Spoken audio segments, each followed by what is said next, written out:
Salut à tous, c'est Johan. Aujourd'hui, je vais vous présenter une petite montre connectée qui m'a été envoyée en test par le site Pearl. Donc, c'est une montre de marque Calstel, qui est une marque allemande distribuée par Pearl, qui fonctionne de façon autonome, mais aussi peut être utilisée comme compagnon pour un téléphone sous Android ou iOS. Donc, c'est une petite montre qui fait moins de 30 €. Donc naturellement pour ce prix là, il ne faut pas s'attendre aux mêmes performances que sur Android Wear. Mais comme vous allez voir, elle est plutôt pas mal pour le prix. C'est bien mieux que les montres chinoises, parfois plus chères, que j'ai eu l'occasion de trifouiller un peu.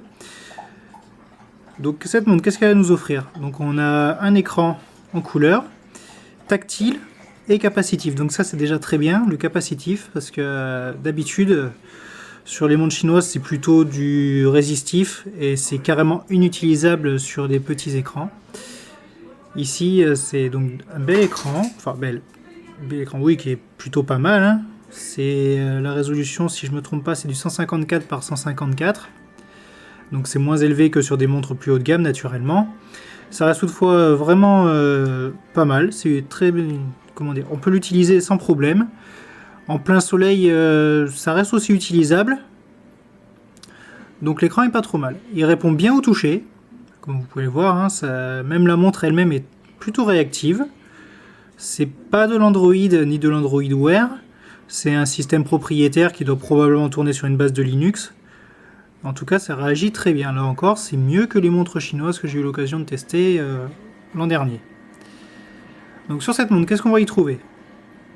Donc là, c'est vraiment la page principale. On a l'heure, hein, on peut aussi changer les thèmes, je vous montrerai tout à l'heure. Ça reste très basique, mais ça permet quand même un peu de personnalisation. On peut l'afficher à aiguille ou en chiffres.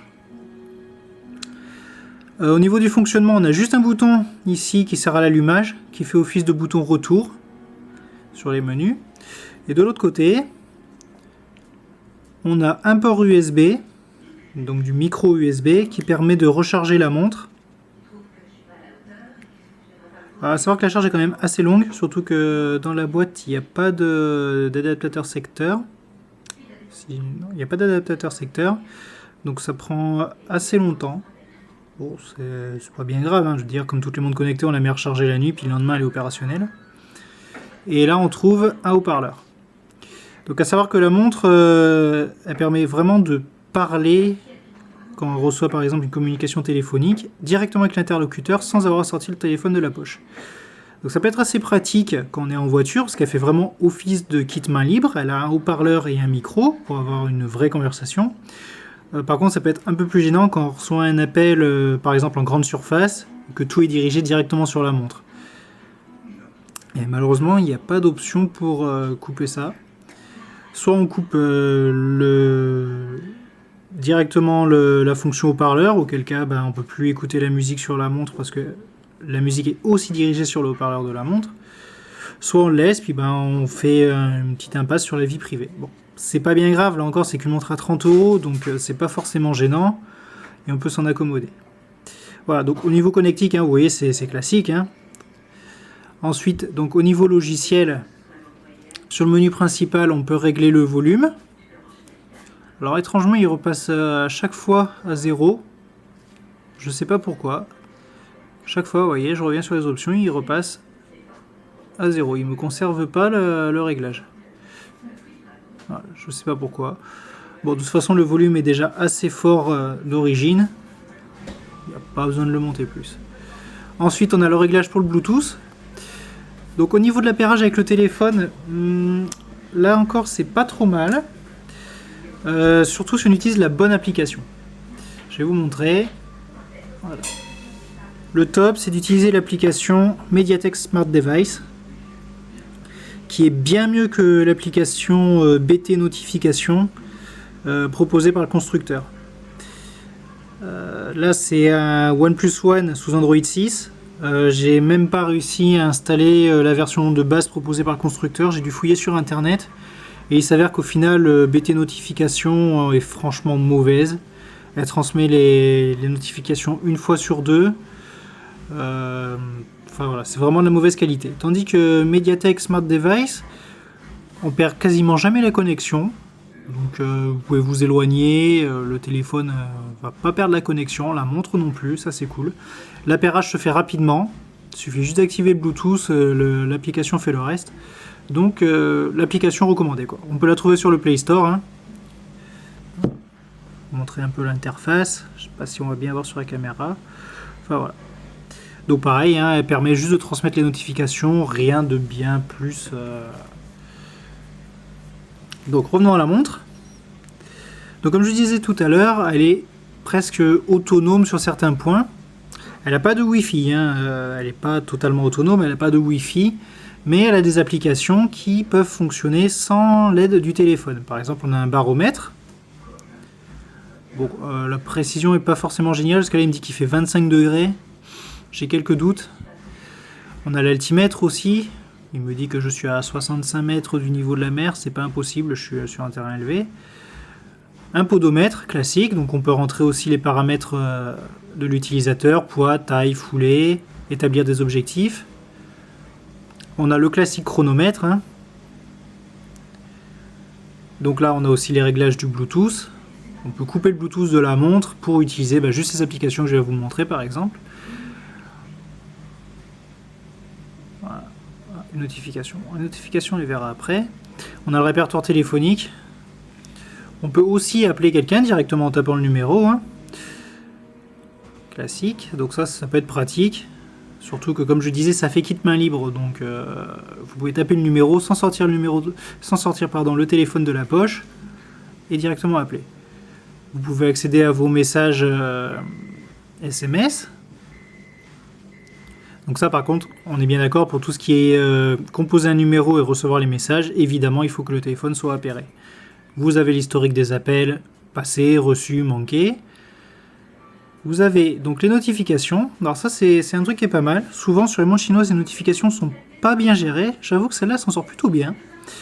Bon, elle est assez limitée quand même parce qu'on peut avoir que une notification, enfin 5 notifications au maximum. Vous voyez là j'ai 3 notifications Gmail et 2 de Slack.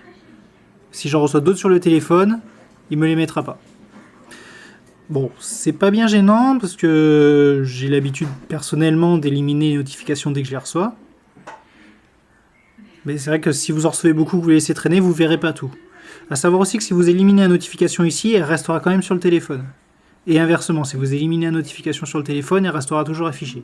Donc c'est pas aussi poussé qu'Android Wear, mais là encore, sur le montre à 30 €, ça fait le boulot. Et ça le fait plutôt pas mal, parce qu'on peut lire le message intégralement. Moi j'aime bien, ça fait son boulot. On a aussi application musique. Donc là, comme je disais, la musique, le problème, déjà c'est qu'il faut d'abord lancer l'application sur le téléphone. Là par exemple, je vais lancer Play Music sur le téléphone. Et ensuite on peut lire. Bon, alors comme par hasard, ça va pas marcher. C'est toujours pendant les tests que ça plante.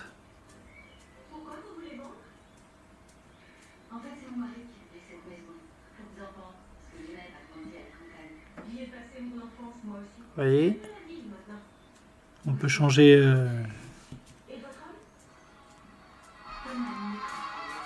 Voilà. Bon voilà, je sais pas pourquoi, d'habitude il me la sort tout le temps sur le téléphone, enfin sur la montre, et là il me sort sur le téléphone. Bon, tant mieux. Vous voyez, on peut contrôler la musique. Je passe mes musiques. Voilà. Donc c'est pratique. Même si c'est vrai que c'est dommage qu'il faille quand même lancer l'application sur le téléphone pour pouvoir la contrôler. Voilà. C'est pas toujours au point. D'habitude ça marche plutôt bien, et évidemment là, lors de la vidéo ça marche pas bien. C'est pas grave.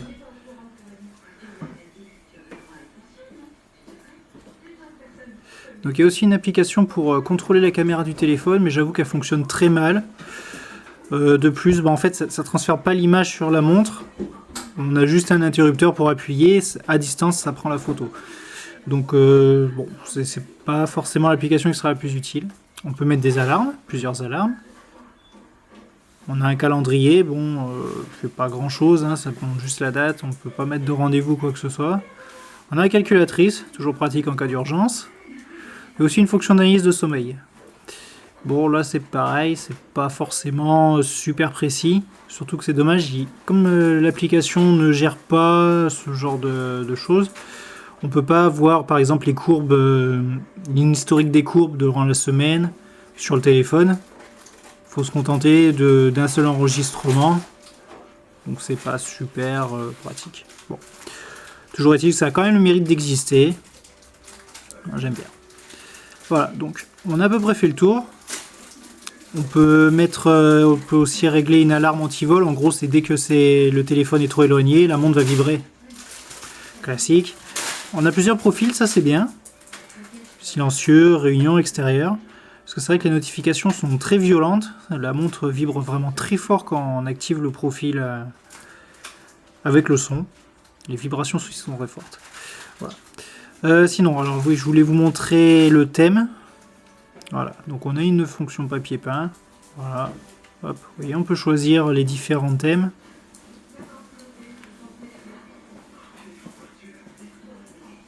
Voilà.